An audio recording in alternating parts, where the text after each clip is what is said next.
오늘 하나님 말씀은 구약 성경 아모스 제8장입니다. 아모스 제8장 11절부터 14절까지입니다. 제가 말씀 봉독해 드립니다. 주 여호와의 말씀이니라. 보라, 날이 이를지라. 내가 기근을 땅에 보내리니 양식이 없어 주림이 아니며 물이 없어 가람이 아니요 여호와의 말씀을 듣지 못한 기갈이라. 사람이 이 바다에서 저 바다까지 북쪽에서 동쪽까지 비틀거리며 여호와의 말씀을 구하려고 돌아다녀도 얻지 못하리니 그날에 아름다운 처녀와 젊은 남자가 다 갈아여 쓰러지리라. 사마리아의 죄된 우상을 두고 맹세하여 이르기를 다나 내 신들이 살아있음을 두고 맹세하노라 하거나 브엘세바가 위하는 것이 살아있음을 두고 맹세하노라 하는 사람은 엎드러지고 다시 일어나지 못하리라. 아멘. 오늘은 구약 성경 아모스 8장 11절부터 14절에 있는 말씀을 중심해서 영적 기근의 결과라는 제목으로 말씀을 선포하고자 합니다.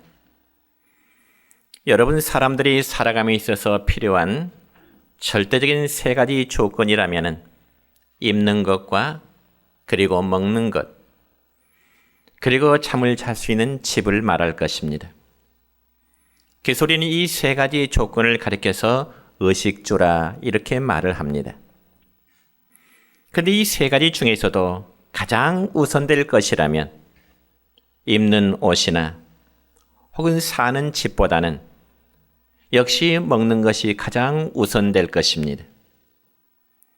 그렇기 때문에 우리가 옛날부터 사용하는 말을 보면은 이 먹는다는 말을 참 많이 사용합니다.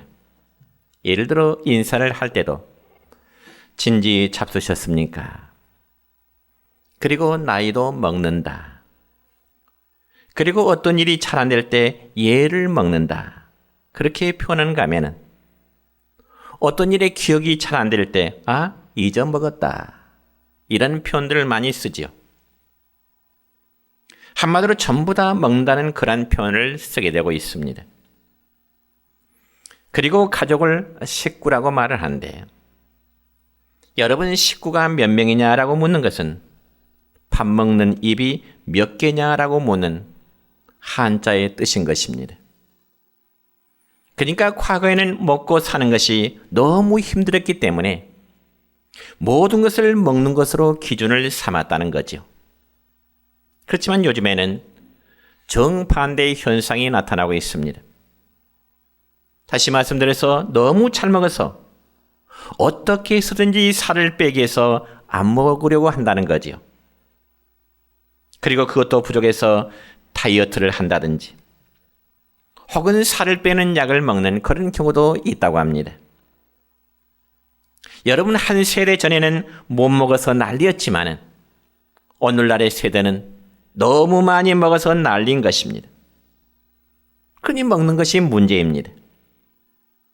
여러분, 우리가 시약성경 마태복음 4장에 보면은 우리의 생각을 뒤집어 놓는 말씀이 기록되어 있는데 그것은 바로 예수님께서 광야에서 40일 동안 금식 기도를 하신 일이었습니다.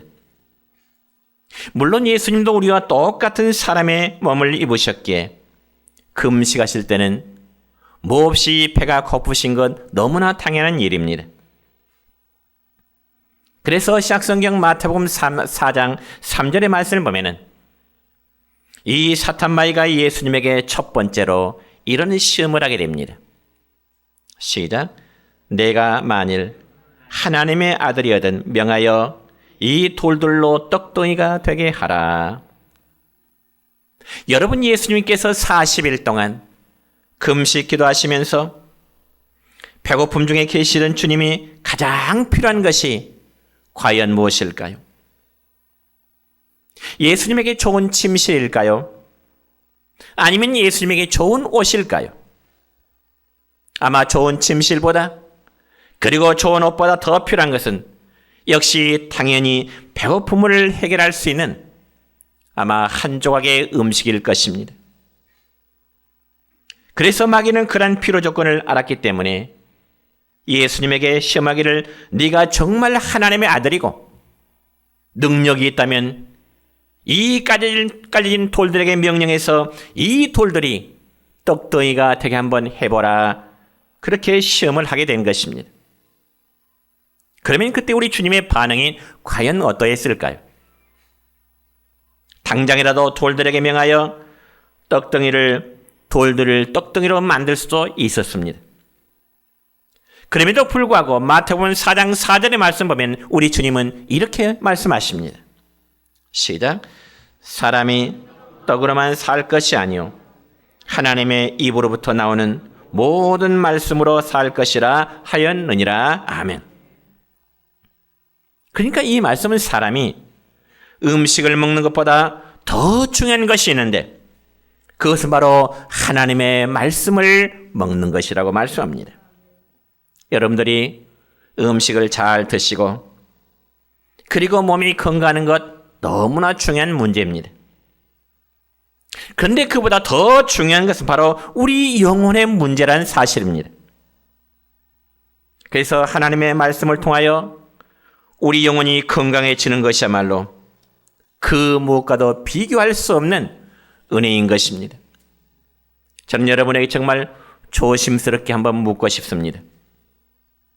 여러분의 영혼은 건강하십니까? 라는 질문입니다. 여러분의 영혼은 정말 건강하신가요? 아니면 여러분의 영혼이 비틀거리고 황폐해 있는 상태는 아닌지요? 여러분 신약성경 데살로니가전서 5장 23절의 말씀 보니까 이런 말씀이 기록되어 있습니다.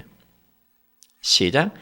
평강의 하나님이 친히 너희를 온전하게 거룩하게 하시고 또 너희의 온 영과 혼과 몸이 우리 주 예수 그리스도께서 강림하실 때 흠없게 보존되기를 원하노라. 아멘. 여러분이 이 말씀 보면 우리의 영이 건강해야 정신이 건강이 되는 것이고요. 우리의 몸, 즉 육체가 건강할 수 있다는 사실입니다. 여러분 실제로 그렇습니다. 어떤 사람에게 영과 정신이 혼란스러운 생태라면 그의 육체 역시 건강할 수가 없습니다. 그래서 신약성경 요한 3서 1장 2절의 말씀 보면 또 이런 말씀이 있습니다. 시작. 사랑하는 자여 내 영혼이 찰됨같이 내가 범사에 찰되고 강건하기를 내가 원하노라. 아멘. 그러므로 하나님의 자녀된 성도들은 무엇보다도 우리 각자의 영혼이 찰되어야 모든 일이 형통하리라 그렇게 믿습니다. 그렇다면 실제로 여러분이 세계 지도를 펴놓고 어떤 나라들이 가난하게 사는지를 한번 살펴보시기 바랍니다. 그리고 그 사람들이 가난한 이유가 과연 무엇일까를 한 번쯤 생각해 보시길 바랍니다. 여러분이 가난한 나라, 그 사람들의 공통적인 이유는 오직 하나입니다. 그건 바로 잘못된 종교 문제 때문입니다. 다시 말씀드려서 영적으로 병이 들었기 때문에 그들의 정치가 무너지고요. 그들의 사회가 혼란스럽고요. 경제가 무너질 수밖에 없었습니다. 몇 해 전에 아프리카에 아주 심한 가뭄이 들었던 적이 있습니다. 그러자 전 세계가 발벗고 나서서 돈을 모아 그 가난한 나라를 돕게 되지요. 그리고 몇몇 나라의 도움으로 그들은 우물을 파서 그 물로 농사도 짓고요. 웬만큼 살게 되었습니다. 그럼에도 한 가지 이해할 수 없는 것은 그 이후로도 그곳에 비가 오지 않으면 땅을 파서 그리고 물을 구하는 것이 당연한 것인데 그 사람들은 땅을 파서 지하수를 생각은 하지도 않고 그저 하늘만 쳐다보다가 결국 굶고 죽게 되더라는 것입니다. 그 이유가 무엇인 줄 아십니까? 그들 생각 속에는 가뭄은 하늘이 주신 재앙이기 때문에 가만히 앉아서 그러한 재앙을 받아야만 한다는 것이죠. 그리고 만약 그러한 가뭄의 재앙을 인위적인 방법으로 피하려고 한다면 더 커다란 두려움이 그들에게 임하리라고 하는 두려움 때문이었습니다. 그러니 잘못된 종교가 커다란 문제입니다. 여러분, 영적으로 병이 들었기 때문에 정신이 병될 수밖에 없습니다. 그래서 당연히 생각할 수 있는 것을 생각하지 못하도록 하는 겁니다. 그 결과 육체까지 병들어 죽게 되는 것입니다. 그러니 범사에 잘 되는 것이 아니라 범사에 망할 수밖에 없다는 결론입니다.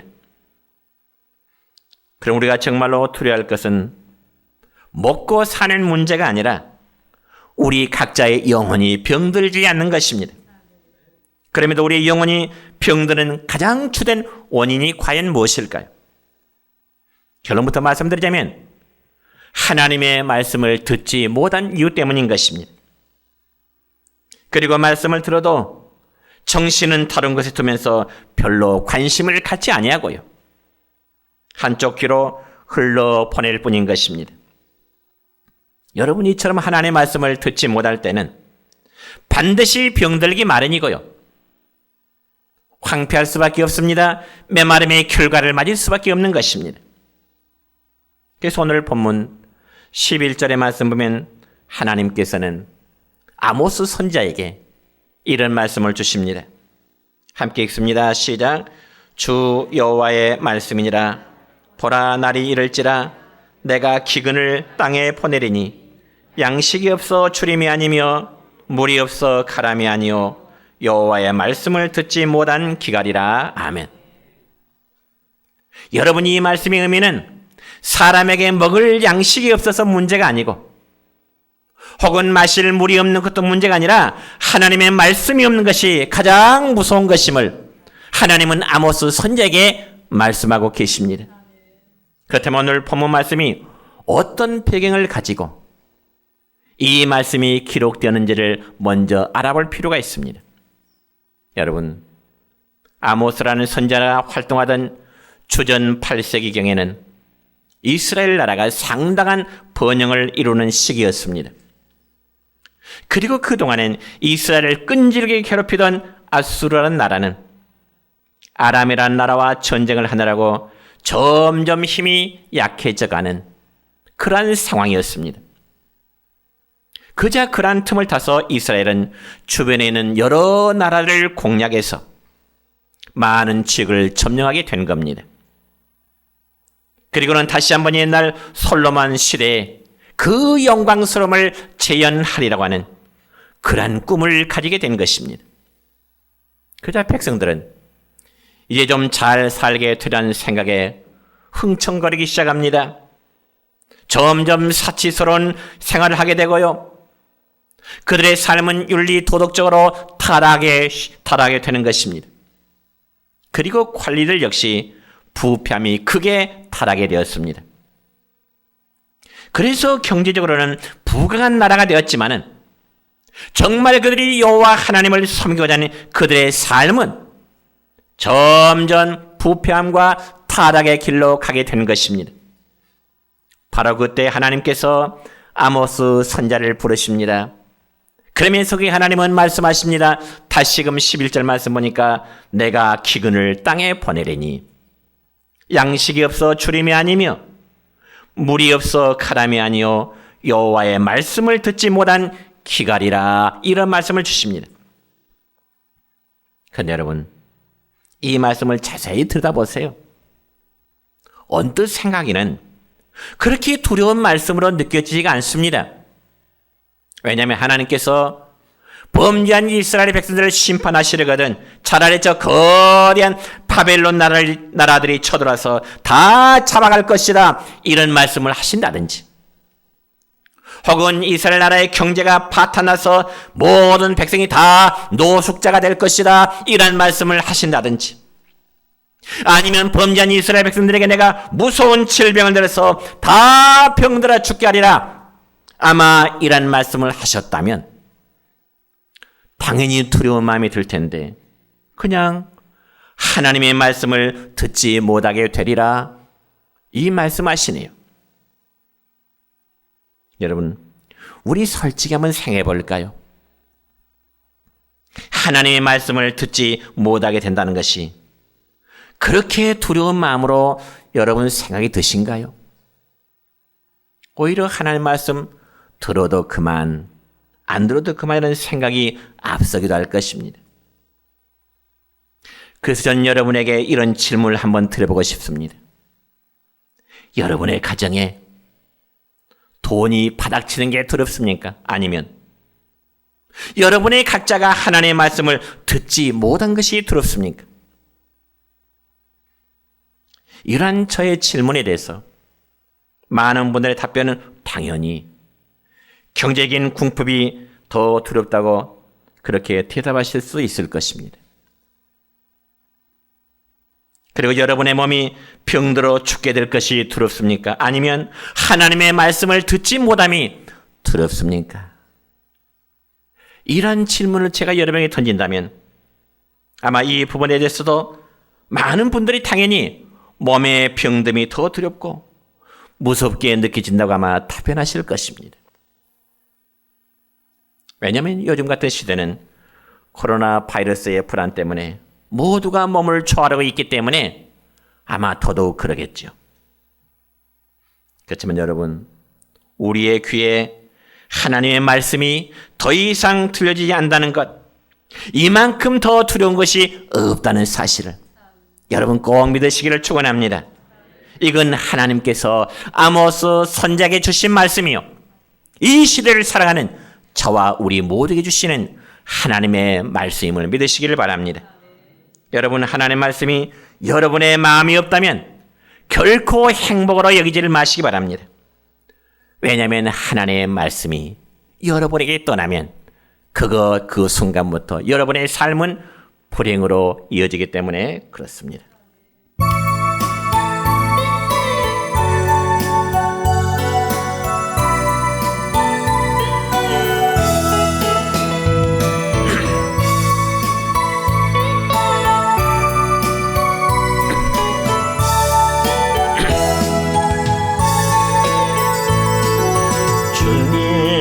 한 분밖에는 아는 사람 없어요. 가슴 깊이 숨어 있는 주를 사랑하는 마음, 주님 한 분밖에는 기억하지 못해요. 처음 주를 만난 그날 울며 고백하는 말, 나는 행복해요. 죄사함 받았으니 아버지 품 안에서 떠나 살기 싫어요. 나는 행복해요. 사랑이 샘솟으니 이 세상 무엇이든 채우고도 남아요. 그러면 첫 번째로 영적 기근은 하나님의 말씀이 들리지 않는 것이 불행스러운 일입니다. 하나님의 말씀이 들리지 않는 것. 여러분, 이런 실적인 이야기가 있습니다. 15세경에 이탈리아의 레오나르도 다빈치라는 유명한 화가가 있었습니다. 그 당시 르네상스 시대라 말하는데 유명한 화가라면 레오나르도 다빈치라든지 미켈란첼로라든지 라파엘로라는 그런 유명한 미술가들이 있었습니다. 그런데 레오나르도 다빈치는 예수님께서 마지막으로 12제자들과 함께 식사하시던 장면을 묘사한 여러분이 앞에 보듯이 최후의 만찬한 그림을 그린 사람으로 유명합니다. 그런데 여러분, 다빈치는 예수님과 12제자들의 얼굴을 실제로 본 일이 없기 때문에 그림 모델을 찾고자 하는데 상당히 이해를 먹었습니다. 어떤 모습으로 예수님을 그릴까 하는. 그래서 이 다빈치는 가장 먼저 예수님의 얼굴을 그려야 되겠는데 도대체 어떤 모습으로 예수님의 얼굴을 그릴까? 그라는 고민이 생겼습니다. 분명 성경에 기록된 예수님의 모습이라면 죄인들을 사랑하시는 정말 인자한 모습일 것이고, 또한 가난한 자와 소외된 자들을 늘 함께 하셨던 예수님의 모습이었습니다. 그러나 그런 모습을 그림으로 막상 그리려고 하니 고민이 생길 수밖에 없는 겁니다. 그래서 도대체 예수님 닮은 사람을 어디서 찾을 수 있을까? 예수님처럼 인자한 모습, 사랑스러운 모습을 어디서 좀 모델을 찾을 수 있을까? 그런 고민하다 이 다빈치는 어느 날 교회를 찾아갔습니다. 그래서 교회 예배 시간이 돼서 예배에 참석이 됐는데 마침 성가대에서 찬송을 부르는 한 젊은 청년이 다빈치의 눈에 들어오게 되는 것입니다.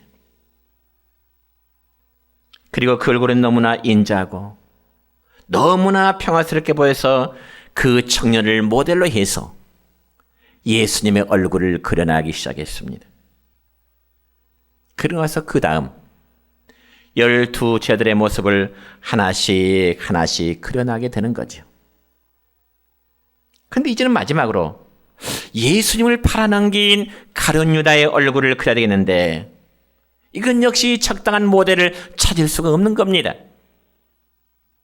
그래서 이 다빈치는 이리저리 돌아다니다 하루는 어느 날 빈민촌, 아주 가난하게 사는 빈민촌 동네를 찾게 되었습니다. 왜냐하면 그곳에는 그 동네에서 가장 악하게로 소문난 알코올 중독자가 있다는 소문을 이 다빈치가 들었기 때문입니다. 그래서 수소문 끝에 드디어 다빈치는 알코올 중독자 한 사람을 만나게 되었습니다.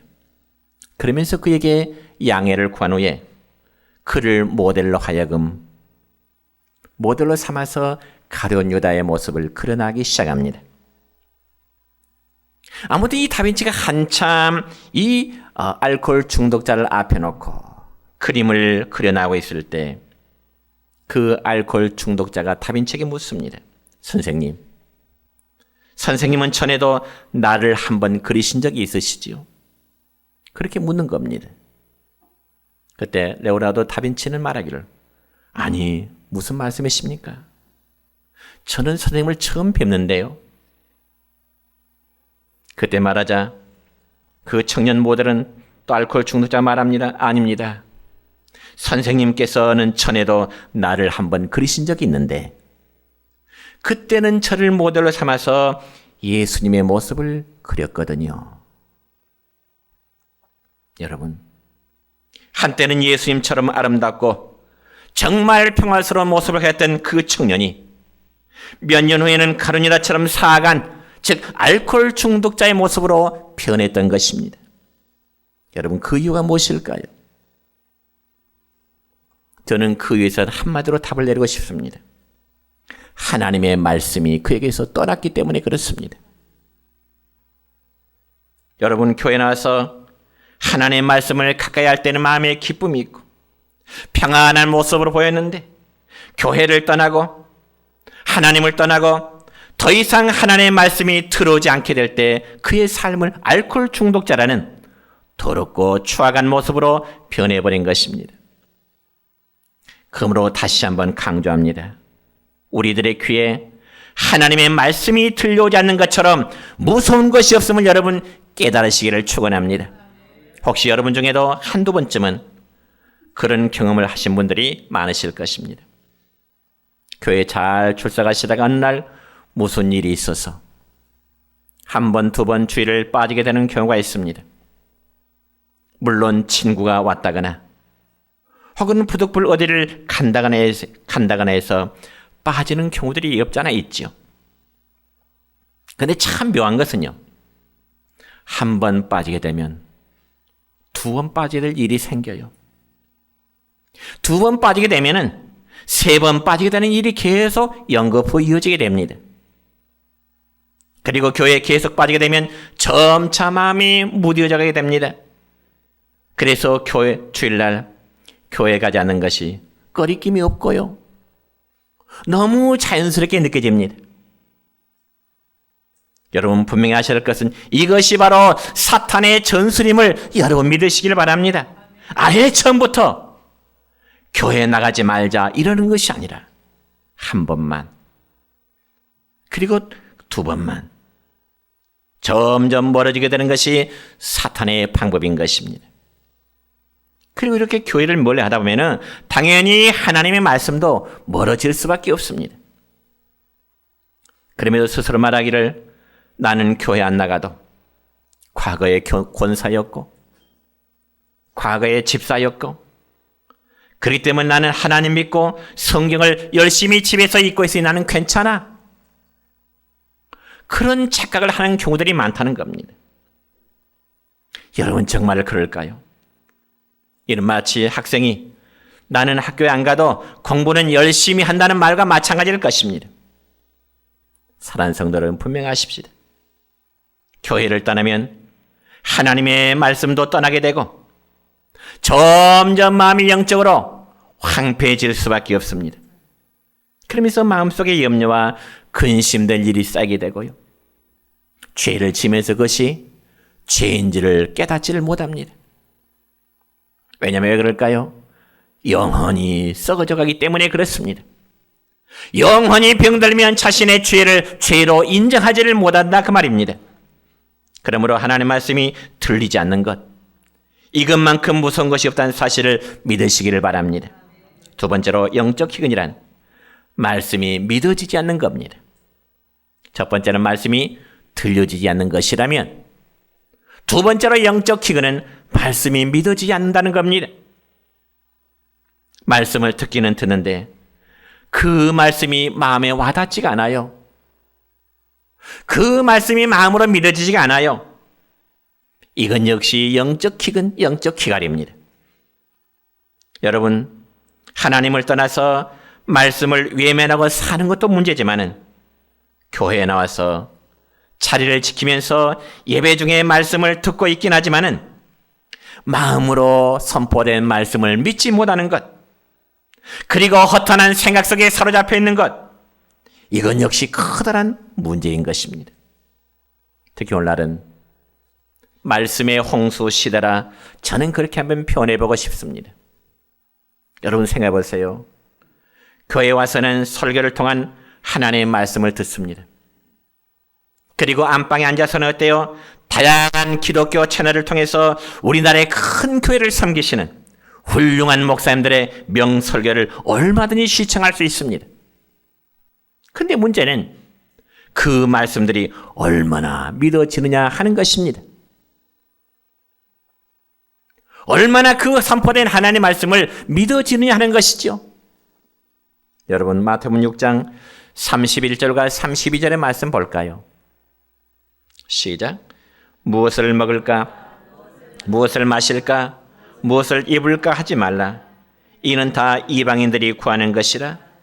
너희 하늘 아버지께서 이 모든 것이 너희에게 있어야 할 줄을 아시느니라. 아멘. 여러분 이 말씀 믿으십니까? 이 말씀 믿으십니까? 믿는다면 왜 하나님께 예배하는 것보다 세상적인 일을 더 우선하실까요?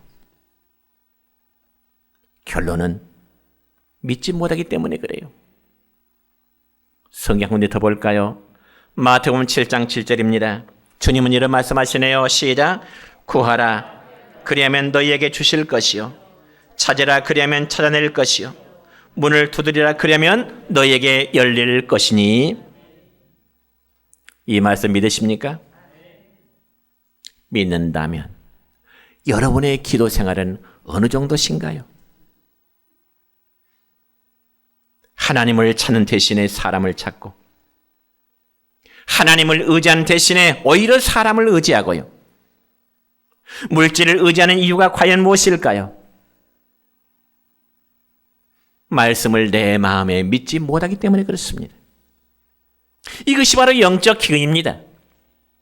그래서 저는 영적 기근이란 과연 무엇일까 한번 정의해 본다면 이렇게 한번 정의해 보고 싶습니다. 영적 기근이란 시작.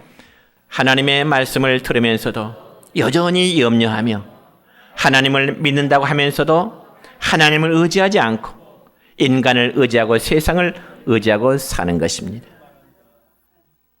여러분, 그렇게 될 경우에 교회에 나와서 듣는 하나님의 말씀은 일단 좋은 말씀으로 인정은 하지만은 자신이 세상 속에 나가서 사는 것과 아무런 관계가 없는 것처럼 그렇게 여기게 되는 거지요. 한마디로 말씀 따로 내가 살아가는 삶의 방식 따로, 그러니 믿음과 행위가 서로 전혀 상반된 그런 삶을 살아가게 되는 겁니다. 그러면 과연 성경에서는 이런 상태의 신앙생활에서 어떻게 말씀하고 있을까요? 나의 믿음과 내 삶이 정상반된 삶을 살아갈 때 성경에서는 어떻게 말씀하고 있을까? 여러분, 말씀을 듣지 않고 말씀을 믿지 못하고 살면 나중에는 하나님께서 아예 말씀을 거두어 가신다고 말씀하십니다. 마치 이스라엘 백성들에게 여호와의 말씀을 듣지 못할 기근을 주신다고 하신 것처럼 여러분, 신약성경 로마서 1장 28절 하반절의 말씀 보니까 이렇게 기록되어 있습니다. 시작. 하나님께서 그들을 그 상실한 마음대로 내버려 두사 합당하지 못한 일을 하게 하셨으니 아멘. 여러분, 이 말씀의 의미는요, 하나님의 말씀을 믿지 않고자 하는 자에게는 네 마음대로 해라. 네가 내 말을 믿지 못하거든 네 마음대로 살아라. 네 방법대로 살아라. 완전히 버리시겠다는 겁니다. 하나님은 지구승관처와 우리에게 말씀하십니다. 여호와의 말씀을 듣도록 말씀하십니다. 믿으라고 말씀하십니다. 듣기를 싫어하고 믿기를 거부한다면 이제는 네 마음대로 살아라. 버리시겠다고 말씀하십니다. 다시 오늘 본문 12절과 13절도 그렇습니다. 시작. 사람이 이 바다에서 저 바다까지 북쪽에서 동쪽까지 비틀거리며 여호와의 말씀을 구하려고 돌아다녀도 얻지 못하리니 그날의 아름다운 처녀와 젊은 남자가 다 갈아여 쓰러지리라. 아멘. 이게 바로 하나님께 버림받은 사람들의 모습입니다. 여러분, 특별히 우리나라 한국 교회 역사를 보면은요, 맨 처음 저 평안북도 의주에서 태어난 청년들이 저 만주로 건너가서 선교사들을 만났습니다. 그리고 세례를 받음으로 개신교의 역사가 이제 시작되는데, 그 중에 이응창과 서상륜이라는 청년은 당시 중국에서 선교 활동하던 로스 목사를 만나서 거기서 한글 성경을 번역하는 그런 일을 하게 되었습니다.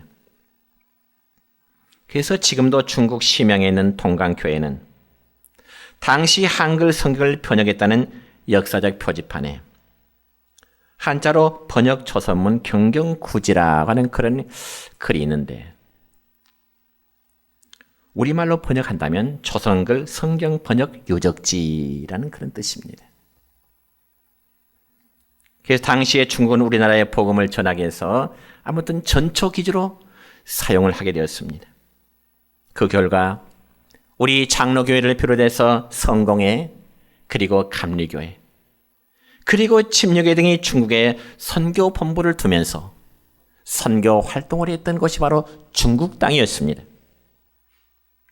그러니까 당시에는 중국의 기독교가 그만큼 널리 퍼져 있었다는 거죠. 아직 우리나라의 기독교의 복음이 들어오지 않았을 때. 그럼에도 그들은 오늘날 하나님의 말씀을 버렸습니다. 그리고 그들은 끊임없는 권력 다툼과 세상에 눈이 어두워서 하나님의 말씀을 외면하게 되고요. 그저 하나님께서는 그 땅에 말씀의 기근을 보내신 거죠. 그러니 이 말씀을 듣고 싶어도 마음대로 말씀을 들을 수 없게 되었습니다. 그래서 지금은 아예 기독교 신앙을 그들이 인정하지 않고 외부인들의, 즉 외국인들의 선교 활동을 철저히 법으로 금하고 있는 것입니다. 여러분, 여러분의 귀에 말씀이 들려질 때에 말씀을 가까이 하시기를 축원합니다. 그리고 그 말씀이 들릴 때 그 말씀을 따라 살기를 부단히 노력하시길 바랍니다. 왜냐하면 말씀 속에는 놀라운 능력이 있기 때문에 그렇습니다. 하나님이 천지를 창조하실 때 말씀의 선포가 있었습니다. 빛이 있으라 하심에 빛이 있었다고 말씀하죠. 그리고 복음서에 보면은 죽은 지 나흘이나 된 나사로를 향하여 주님이 그를 향해 선포하십니다. 나사로야 일어나 말씀하실 때 죽었던 나사로가 일어났더라 말씀하십니다. 말씀 속에는 놀라운 능력이 있기 때문에 그렇습니다. 여러분, 마태복음 9장에 보면 예수님께서 길을 가실 때 앞을 보지 못하는 소경 두 사람을 만납니다. 그자 그 소경들이 예수님을 향하여 소리를 지릅니다. 뭐라고 소리 지를까요? 다윗의 자손이여 우리를 불쌍히 여기소서 소리를 지릅니다. 그자 예수님은 소경의 소리를 들으시고 그에게 다가서 주님은 이런 말씀을 주시네요. 마태복음 9장 28절입니다. 시작. 예수께서 이르시되 내가 능히 이 일을 할 줄을 믿느냐? 대답하되 주여 그러하오이다. 아멘. 그러니까 예수님이 주신 말씀에 대해서 소경의 답변은 한마디로 주여 그러하오이다. 그러하오이다. 그 말은 그렇습니다. 믿습니다. 아멘. 이란 뜻입니다. 그 결과 됐을까요? 그의 눈이 밝아진지라 말씀하고 있습니다. 이제 말씀했습니다. 이 시간 예배 가운데 여러분의 귀에 들리는 말씀을 그대로 믿으시기를 축원합니다. 순종하시길 바랍니다. 그리고 승리하시는 여러분의 삶이 되시길 다시 한번 주님의 이름으로 축원합니다.